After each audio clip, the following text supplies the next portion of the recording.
Chúng ta đến với trading vì khao khát tự do.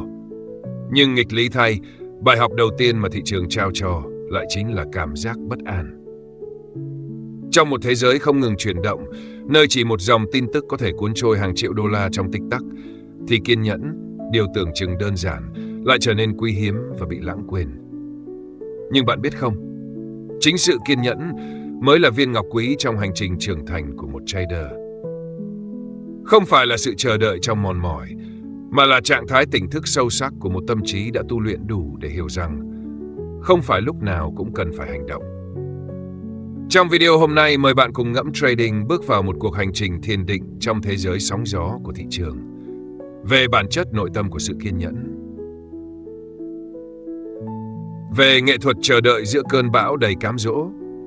Và về hành trình trưởng thành không chỉ để giao dịch giỏi hơn mà còn để sống sâu sắc hơn, an nhiên hơn.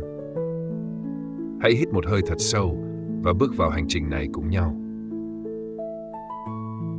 Nghệ thuật kiên nhẫn, bản thiền ca giữa chợ đời biến động. Trong một kỷ nguyên nơi mọi thứ được đo bằng giây, nơi quyết định mua bán được đưa ra trong tích tắc, thì kiên nhẫn có vẻ như là một thứ xa xỉ.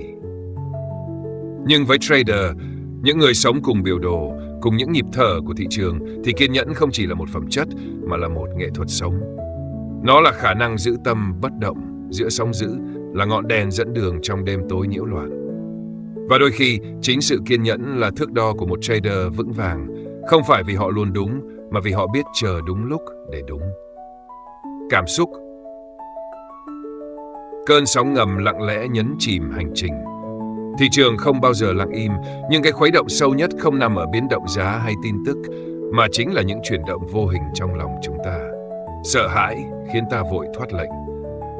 Lòng tham khiến ta ôm giữ quá lâu, và thiếu kiên nhẫn như chiếc cầu mong manh khiến ta trượt khỏi hệ thống, rơi vào vùng nhiễu loạn của cảm xúc và mất phương hướng. Chỉ khi ta đủ tỉnh thức để nhận ra rằng mình đang phản ứng thay vì hành động, ta mới thực sự bắt đầu hành trình trở về bên trong, nơi sự điềm tĩnh có thể thay thế sự hấp tấp và trí tuệ có thể dẫn lối qua màn sương mù cảm xúc. Kiên nhẫn, nơi trú ẩn của một tâm trí đã gột rửa. Một trader kiên nhẫn không vào lệnh vì thị trường nháy đèn, mà vì trái tim họ đã yên tĩnh đủ để lắng nghe nhịp điệu sâu xa của giá. Họ không tìm chiến thắng trong từng phút giây, mà tìm sự rõ ràng trong hỗn độn, như người thiền định giữa chợ đời, không bị cuốn đi, không bị xô lệch.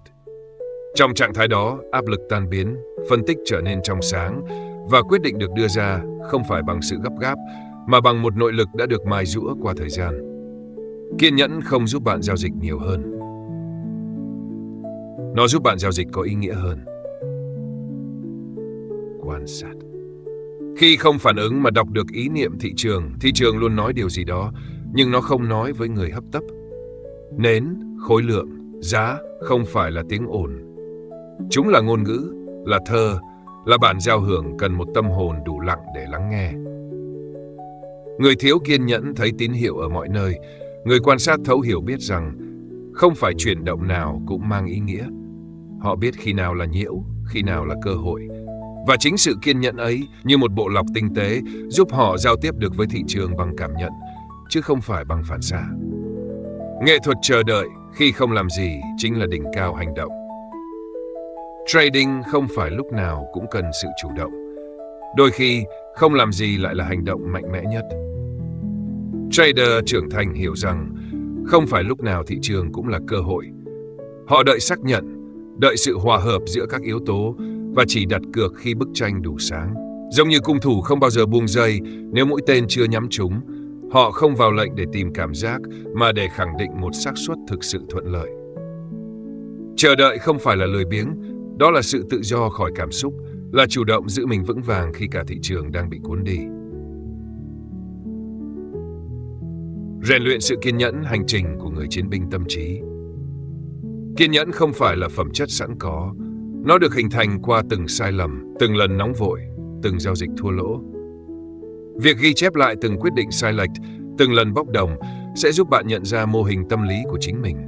Và từ đó, bạn rèn luyện lại, giống như một chiến binh tập võ, lặp đi lặp lại một động tác cho đến khi nó trở thành bản năng. Thiền định và chánh niệm là hai người bạn đồng hành tuyệt vời. Khi bạn học cách ngồi yên, bạn cũng học cách quan sát thị trường mà không bị cuốn trôi. Và trên con đường ấy, một cộng đồng, những người cũng đang bước đi như bạn, sẽ là nơi bạn tìm thấy sự động viên thầm lặng nhưng bền bỉ. Một tâm hồn an yên và một hệ thống giao dịch vững vàng. Kiên nhẫn không hứa sẽ đưa bạn đến đỉnh vinh quang sau một đêm, nhưng nó đảm bảo rằng bạn sẽ không mất tất cả chỉ vì một phút yếu lòng. Lợi nhuận trở nên nhất quán hơn, rủi ro được kiểm soát. Nhưng phần thưởng lớn nhất là bạn sống trong sự sáng suốt, không bị dẫn dắt bởi nỗi sợ hay lòng tham. Bạn không chỉ trade tốt hơn, bạn sống sâu sắc hơn. Trading không chỉ là nghề mà là một con đường tu tập. Giao dịch không dạy ta cách kiểm soát thị trường, nó dạy ta cách kiểm soát chính mình. Và trên hành trình đó, kiên nhẫn không còn là một lựa chọn, mà là con đường duy nhất dẫn đến sự trưởng thành thật sự. Một con đường có thể cô độc, nhưng vững chãi. Một con đường không hứa hẹn chiến thắng mỗi ngày, nhưng đưa bạn tới bình an, bản lĩnh và trí tuệ. Nếu hôm nay bạn cảm thấy chông chênh, mất phương hướng, hãy nhớ rằng không phải những người nhanh nhất thắng, mà là những người biết đứng yên đúng lúc và hành động đúng thời. Cảm ơn bạn đã đồng hành cùng Ngẫm Trading.